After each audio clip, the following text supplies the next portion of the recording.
Alright. I should talk to the incautious driver again.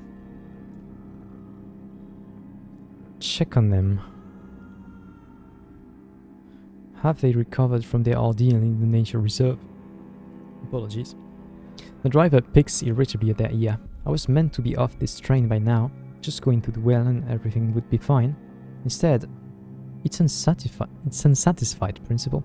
It needs an answer to something that I can't give it. There's a piece of itself missing somewhere in Albion, another of its spores, sent out many years ago to find the truth. I can feel it out there somewhere, refusing to return. It enjoys its freedom too much. Perhaps if we look to the major parts, they must have left a trace. We have to find it, Captain. Search for evidence of the verdant fragment in London, Perdurin's Wall, Bury, Yuxtamare, Brabazon, and the floating Parliament. That's a bunch of names. We have seen Perdurance before, so I guess it is in fact in Albion. Let's just write the names down. So, Perdurance, London. Walbury, Yuxta, Mare, Brabazon,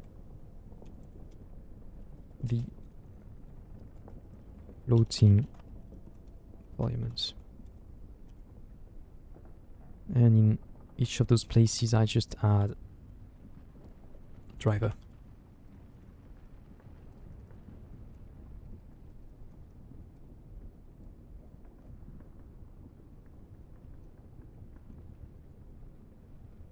Okay.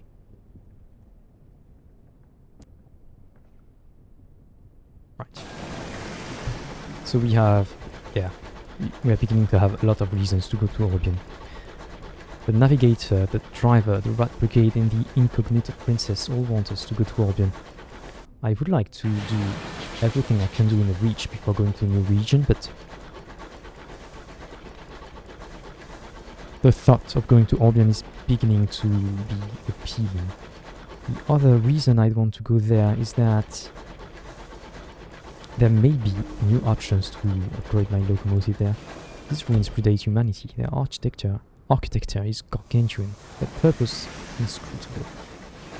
Hey, that's another egg.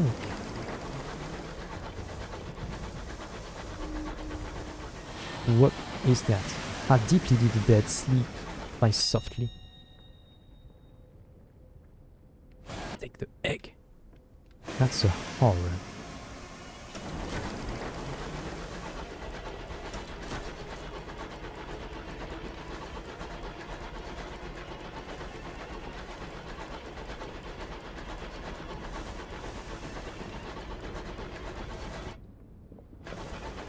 Interact.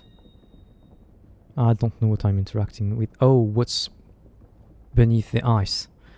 Okay. A vast sheet of ice has frozen over the ossified corpse of a vanquished beast. The surface is pock-marked with failed mining attempts. Collapsed shafts extend into the frigid tomb, and abandoned mining equipment litters the ice like discarded toys. Legends and rumors gather about the beast entombed below, a mythic horde yet unclaimed. We could command a crew to breach the ice, which is not happening. A dozen hardy miners armed with picks and plucks. A dozen. Yeah, that's exactly what we have actually. As it was done in the Promise of Days. We'd needed 10 crew. We would risk it, I guess. And we are far from New Winchester to be able to recruit a new crew. We are not doing that. No. Breach the ice with your mining equipment. We need to have some. Oh, use explosives. We need munitions. And little crew. Okay.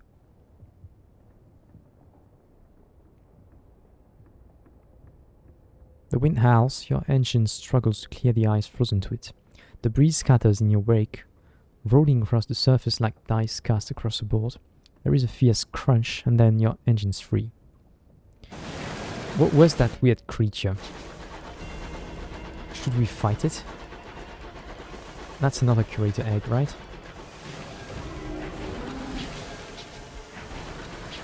Can we take that on? Oh, that's the Silent Saint again. Ah, shoot, I'm gonna lose a whole point again. Do we just take the egg? Can we? No, we can't go through. Yeah, we take all of the eggs. Oops. Grave of the Silent Saint.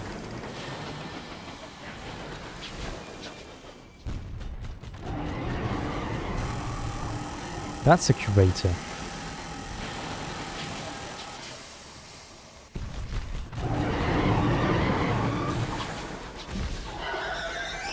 Okay. Thankfully you have terrain to play around.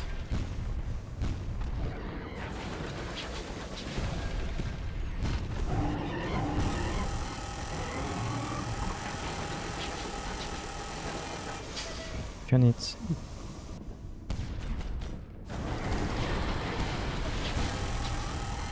We got it. I'm a genius. A tactical genius. A curator defeated. Its wings are perforated and torn. Its head lolls like a broken toy. It is still. You could search for treasures or take a trophy. The curator's wings have curled in death, swaddling its body. The lumps suggest concealed items, but you'll need to unfurl the wings to investigate. You and the crew member don sky suits and head outside. Trophy. You have vanquished the monster of the wilderness. Take proof. Substantially reduce your terror. Is that all? Or do we get something? Because I have Magdalene's in my reach. So terror is not that big of a deal. But then treasures, it's the same thing. If I get even like 200 sovereigns, it's good, but whatever. Let's try that, I guess. I'm hoping I get some trophy. The hunting club did not ask me to kill a curator, but its vast jaw displays a row of yellowing fangs, sharp as chisels.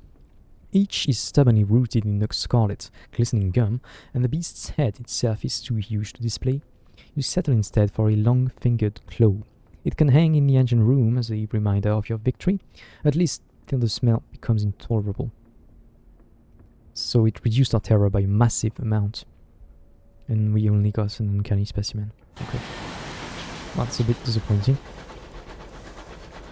That's a good way to reduce terror, apparently. Just find a giant bat and smash it.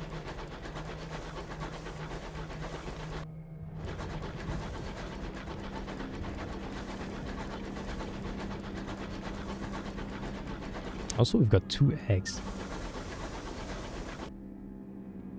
Is that a bag end? Our engine is high. Jesus, sometimes it doesn't want to start again.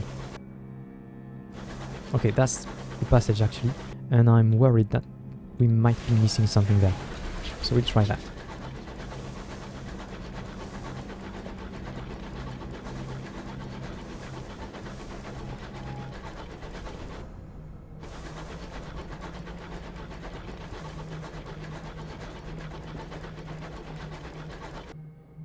No.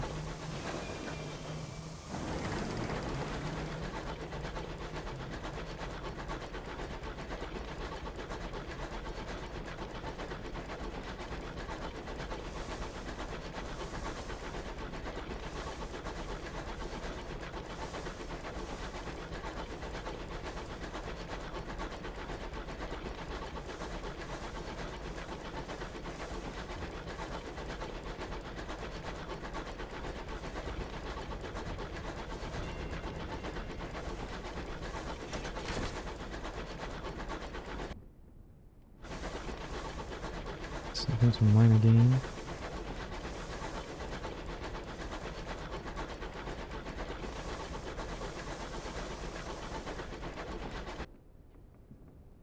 I can't be going too far with what fuel and supplies I have.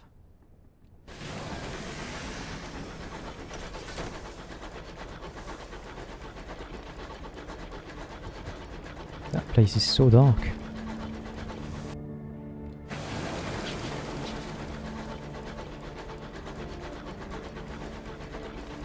The mother of mountains bleeds ours. Can you taste her misery?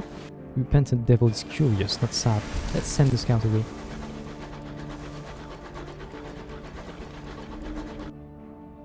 Aha.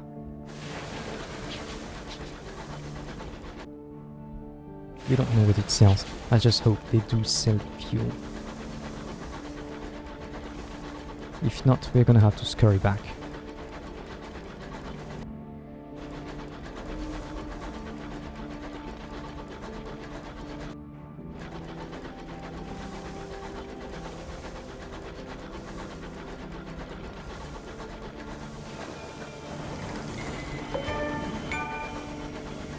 I don't know what. Some kind of achievement. A new port captain, your crew crowd to the windows. I really don't like achievements. Just notification popping up and some sound getting me out of the game. I don't like it. Anyway. The frantic hustling heart of Lustrum, crammed with prospectors, peddlers, and purveyors of essential and occasionally legal services. Most business takes place here, unless you're a dreamer seeking your fortune on the clean fields. I will first check fuel and supplies. That's just great. 2, 3, 1, 2. But then we can't take anything else. Okay, let's first do the event. We could buy literature as well. Let's talk to the vagabond.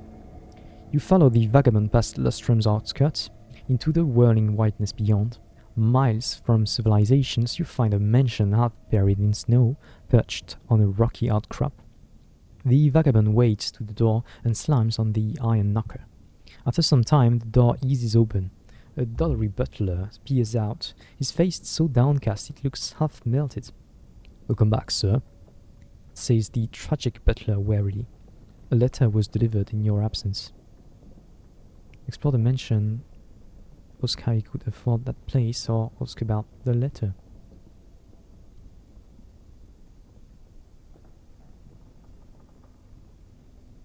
Well, let's explore it, I guess. The mansion is colossal, its walls built with bronzewood logs, its bathrooms gleaming with ivory.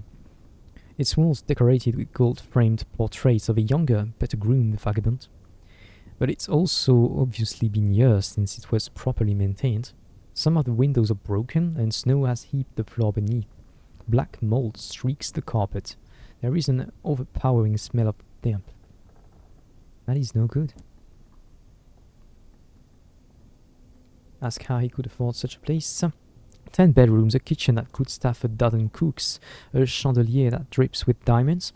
Princes have lived less ostentatiously. You should have seen it in its heyday. The vagabond rubs his hands before the fire. Warm, noisy, bustling with staff and guests. Our parties could be heard in New Winchester, isn't that right? Quite so, sir, says the tragic butler. I struck it lucky in the mountain, you see, says the vagabond. Found enough hours to make me rich. Rich enough to buy all this and more besides. He claps you on the back. All the luxury in the world can't compare to the majesty of the open sky, though. Right, Principal? Ask about the butler's letter. He's been brandishing the envelope for more than half an hour now. Causing some arm cramps. Let's take pity on the poor sod. Just give me the gist of it, will you? Asked the vagabond, idly tossing snowballs at the portrait of a severe-looking woman in black. What the fuck? The butler clears his throat. The letter was delivered by a skylark who called himself Quivers, sir. He claims to have discovered the location of the sugar-spun garden. He was seeking your help. The vagabond pauses mid-throw. But that's a myth. A story to tell over campfires when the night is cold and hungry. He sounds uncertain for a moment, then shrugs. Young Quivers means well, but he must have been mistaken. The vagabond sips his whiskey before the fireplace, telling rambling stories about parties he threw in the mansion's better days. The tragic butler stands to one side, mournfully dignified. Spend the night at the vagabond's mansion. The blizzard outside has worsened. Best you stay until the morning. You stay up into the night. Your conversation is meandering, but the vagabond repeatedly circles back to the mysterious letter. I'm worried for Quivers, he says. The other skylarks haven't seen him in months, and he comes to my house babbling about a myth. The next morning the butler says his plaintive goodbyes. As you crunch through the snow towards Lustrum, the vagabond says he plans to track down Quivers. What kind of a king would I be if I didn't protect my subjects? He asks. Besides, I once believed in the Sugarspoon Garden myself. I must admit, I'm curious. Okay, well, he's a nice guy. So we could explore Lustrum, go to Sweet Jane's calling house. Was that a tutorial thing? Yeah, you can buy nectar at Lustrum.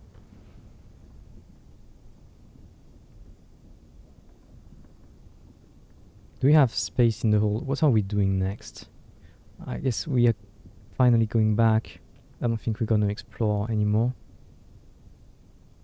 But probably through this horror. How much fuel and supplies do we need? 2 and 2 could do it, but if we get some evens that could be bad. So I guess 3 and 3. So we have 2 spots open in the hold. We would not, fully benefit from the auction. Let's maybe keep the options there. Keep the auction there. And we'll interact with it. That's another point. Let's go to the counting house, I don't know. A little accountancy firm snuggled in the snowy drifts.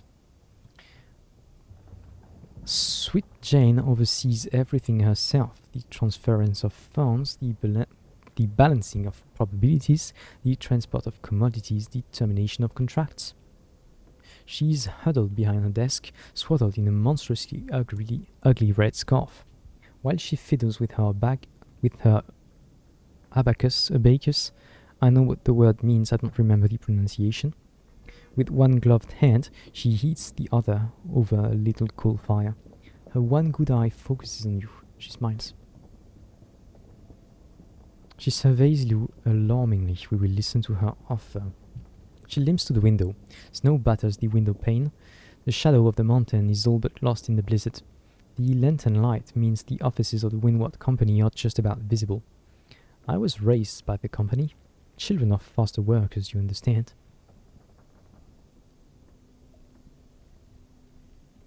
Shit. Yeah. It is the industrial era. Right. Her fingers drum on the windowsill. Such a waste. Where they see men, they see labor. Where they see time, they see chains with which to bind us. But where they see death in the skies, I see victory. She turns to you and smiles. Bring me nameplates torn from London's ships. I will see you adequately compensated. Okay. So she is the tackety pendant of the parsimonious chairman of Port Prosper. I'm not taking sides. I'm keeping all of the options open. Sweet Jane turns back to the window and stares at the dizzying snow. Understand, on this matter, I have no pride. It is too important. The offer will be open if you change your mind. Could we perhaps accept both of the offers and just kill everyone on sight?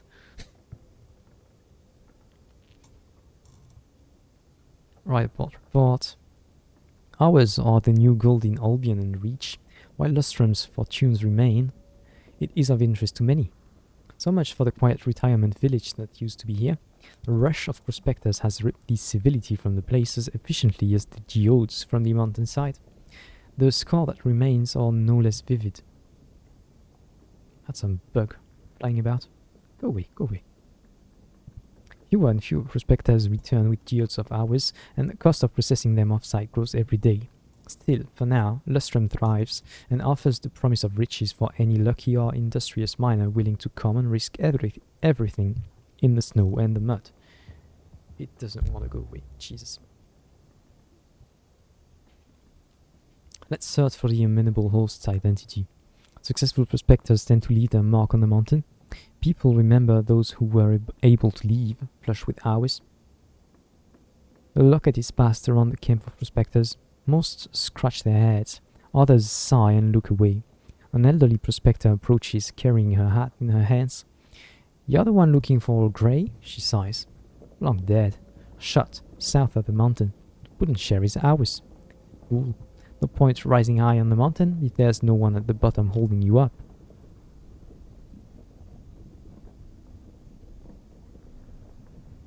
We found no conclusive evidence of him having, I don't know, lived a previous life anywhere, actually. We could explore Lustrum, visit the pub, visit the tea shop. Seek claim to prospect ourselves. Visit the company. Attempt to climb the mountain.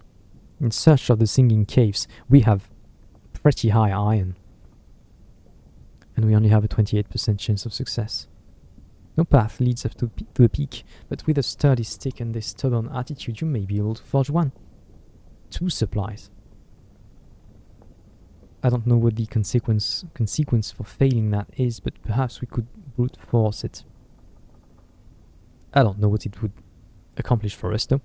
Let's first go to the company. The Windward Company was not the first to begin harvesting the mountain, but no other came in harder or faster once the hours were detected. The company began by bribing prospectors to sign over successful claims and even offering to help process lucky prospectors' hours in their huge factory ovens. But netting men are cheap, and big sticks even cheaper. As the claims began running out, things changed quickly. Now the whole facility is out of bounds. The guard is uninterested in any business you might have. No, she does not know who you are or care who you may be friends with. This branch is a closed facility. Certainly it is closed to you. Okay. Explore Lustrum. This port started as an enclave of well-off Londoners hoping to absorb the youthful energy of the mountain. Then the prospectors arrived. Your boots crunched through the snow, clean and bright, lacking the lingering sadness of London's ammonia-suffused lacquer. The townspeople nod politely to you, a distinguished visitor, but avert their eyes from the grizzled prospectors and get-rich-quick merchants who have taken over their slice of civilization on the mountain. They wait impatiently for a day when the mountain has nothing more to offer, and the uncouth invaders finally leave, hoping that something still remains when all of value has finally been plundered. Okay. Visit the pub or the tea shop. Scones. Damn, scones. Visit Murgatroyd's golden tea shop. Some come for the fine teas, others for the carefully prepared manila folders underneath the counter. Manila folders. Is there information to be gotten here? All agree that the scones are divine. An oasis of London civility and culture in a town with little of either. Melusine Murgatroyd stands proudly behind the display of fresh scones and slightly yellowing cream buns. At small wooden tables, successful prospectors and their significant others welcome themselves to the world of the nouveau riche with a spot of afternoon tea. Pinky fingers stand proud and erect from bone china cups. Is it bone or bone? Is it the Latin word or? China cups, covertly topped up with moonshine. Speak to Melusine Murgatroyd, enjoy a lovely cup of tea, or return to town. I would expect that to get my terror down, but we can try it.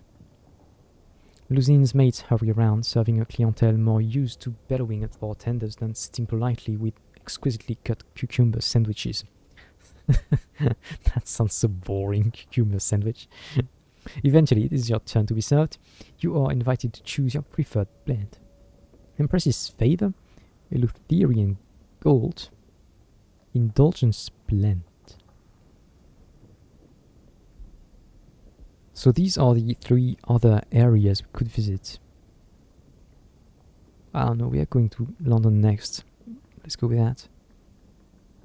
Familiar, comfortable, with just a hint of lingering bitterness. A true Londoner's blend.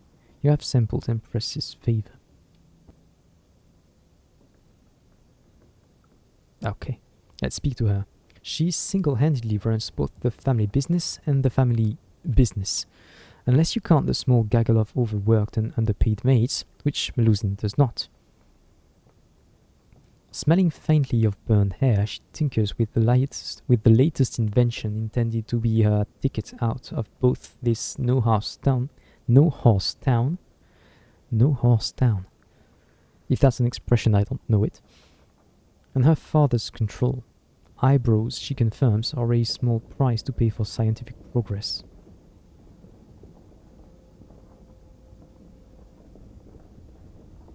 Huh? Is that another expression I don't know? Losing your eyebrows for scientific progress, is it the idea that you could make stuff that blows up and burns your eyebrows? Anyway, look at her invention or trade intelligence. Trade 2 uncanny specimens for a savage secret. No thanks. Let's look at her inventions. Her workshop has slowly taken over the back room of the salon. Melusine glows with pride as you examine her mostly untested inventions. The clockwork lens array that offers superhuman levels of telescopic sight, provided you can insert all 6 sharp brass hooks under your eyelids. The internal combustion privy, ideal for handling unpleasant waste products and warming whatever's left of your house after the inevitable explosion. An automated pickaxe capable of striking Earth 7 times a second. Melusine nods, irritated. Pity about the minor bone-shattering issue. The only thing she won't let you poke at is a twisted arrangement of glassware and electricity in the corner. That's not mine. Not entirely. I'm still working on that. Complicated. You know if you know. If you don't, I shouldn't say.